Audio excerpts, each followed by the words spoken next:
Okay, अब जो ये एफ डी है इसके ऊपर डी जी बैठा है, डी जी बैठा है, स्ट्रेट लाइन डी जी, और जी और एफ को ऐड कर दे रहे हैं। रुको, जी और एफ को ऐड कर देते हैं बच्चे, जी को और एफ को हम क्या करते हैं, ऐड कर देते हैं। रुको देखो सुनो, जी और एफ को हमने क्या किया, ऐड कर दिया, ठीक है। अच्छा अब देखो ध्यान से, ये हमारा एफ टी हो गया, ये हमारा डी जी हो गया, एंगल ऑफ एलिवेशन है 30 डिग्री, 30 डिग्री। अब अगर एकदम ध्यान से देखोगे तो दिखेगा ये आपको कि भैया ये तो बन गया एक राइट एंगल ट्रायंगल। अब एकदम ध्यान से देखो, अगर ये क्या है, ये तो बिल्डिंग है ना, स्ट्रेट खड़ा है ज़मीन के ऊपर, तो ये 90 डिग्री का एंगल बनाएगा, ये बन गया एक राइट एंगल ट्रायंगल। अब ये जी डी का डिस्टेंस कितना होगा, ये कैसे पता करेंगे, तो देखो टोटल जी बी कितना है 30 मीटर, एफ ए कितना है 1.5 मीटर। अब जो ये एफ ए है वो डी बी के इक्वल है। देखो सुनो, ये पॉइंट लिख लो यहाँ पे। हाँ, तीसरा पॉइंट हमें क्या मिल रहा है कि भैया ये जो एफ ए है ना, देखो रिक्वायरमेंट कैसे आ रही है। हाँ, जैसे जैसे रिक्वायरमेंट आ रही है वैसे वैसे हम लिखना शुरू कर रहे हैं। रिक्वायरमेंट हमारी आ गई कि भैया ये जी डी क्या होगा, तो हमारे दिमाग को हमने बोला अच्छा भैया जी डी चाहिए ना, तो तीसरा पॉइंट हमने लिखा कि भैया जी डी, ये वाला G D plus D B, plus D B ये इक्वल है किसके, जी बी। क्या देखो जी डी और डी बी आपस में मिलकर जी बी बनाते हैं बच्चे, इक्वल्स टू जी बी। तो हमें अगर चाहिए जी डी तो ये कैसे फाइंड करेंगे, तो हम बोलेंगे भैया जी डी तुम हो जाओ G B minus D B के इक्वल।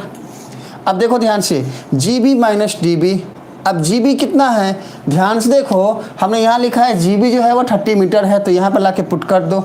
देखो हमने पुट कर दिया 30, डी बी कितना है, तो अगर ध्यान से देखोगे तो हमको कुछ नहीं दिखेगा। हाँ, हम बोल रहे ध्यान से देखोगे बच्चा, कुछ तो नहीं दिखा यहाँ पे। हाँ, अब देखो सुनो, ये जो हमारा डी बी है ना, ये डी बी को अगर हम ध्यान से देखें तो ये डी बी कहाँ है, यहाँ है।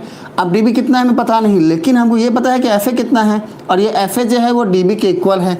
तो हम यहाँ पर लिखेंगे क्या कि ये जो डी बी है ना ये इक्वल है एफ ए के, एफ ए के ब्रैकेट में लिख दो since D B equals to F A. हाँ, ऐसा जो है हमने लिख दिया।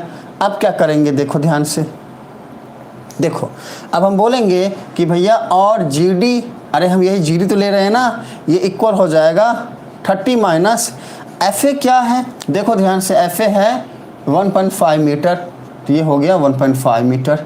तो हमारा जी डी कितना आ जाएगा 28.5 मीटर बच्चे, 28.5 मीटर, ठीक है ना। तो हमको मिल गया जी डी, मतलब यहाँ से लेके यहाँ तक का जो ये डिस्टेंस है 28.5 मीटर, ये हमें मिल गया। मतलब ये जो जी डी है ये है 28.5 मीटर। हमें जी डी पता है, मतलब ये पता है, हमें एंगल ऑफ एलिवेशन मतलब ये एंगल पता है। हमें चाहिए क्या, हमको चाहिए एफ डी। क्या हम एफ डी फाइंड नहीं कर सकते, हम कर सकते हैं बच्चे।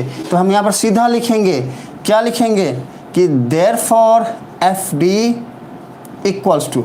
अब एफ डी कैसे फाइंड करेंगे, हमारी रिक्वायरमेंट क्या है कि हम ये फाइंड करें, ठीक है। हमको जी डी पता है, तो हमको एक बात ध्यान आया। हाँ ठीक है, मेरा कुंदन क्या बोल रहा है कि सर नीचे नहीं दिख रहा है, ऊपर ऊपर लिखिए। अच्छा नीचे नहीं दिख रहा है क्या, ओके ओके ओके ओके, रुको रुको रुको रुको, एक मिनट रुक जाओ।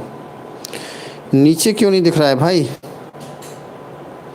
जी डी इक्वल्स टू, अच्छा एक मिनट रुक जाइए बच्चे, नहीं दिख रहा है ना। हाँ, G B minus D B, यहाँ तक दिखा ना। रुको इसको सॉल्व करते हैं ऊपर, एक मिनट रुक जाना बच्चे, इसको जो है ऊपर की तरफ सॉल्व करते हैं। ये हमारा हो जाएगा 30 माइनस एफ ए, देखो हम ऊपर लिख दिए। और इसके बाद जो है ना हम लिखेंगे यहाँ पे क्यों, since D B equals to F A. लो बच्चे, हमने ये वाली बात को जो है ना ऊपर लिख दिया है। चलो हमने जो है ऊपर लिख दिया है। अब आई थिंक आप सबको दिख रहा होगा, ठीक है। देखो सुनो, हमने जो है ना ऊपर लिख दिया है बच्चे, एक मिनट रुक जाओ, दिख रहा है ना। हाँ देखो सुनो, अब जो है ना हमने जो है ये लाइन ऊपर लिख दिया। अब इसके बाद का लाइन यही है। हाँ, इसके बाद का लाइन यही है। चलो चलो इसका जो बाद का लाइन है ना वो यही है। अब आगे बढ़ते हैं, आगे बढ़ते हैं, हाँ आगे बढ़ते हैं। आइए टॉपिक पे आते हैं, इधर आओ।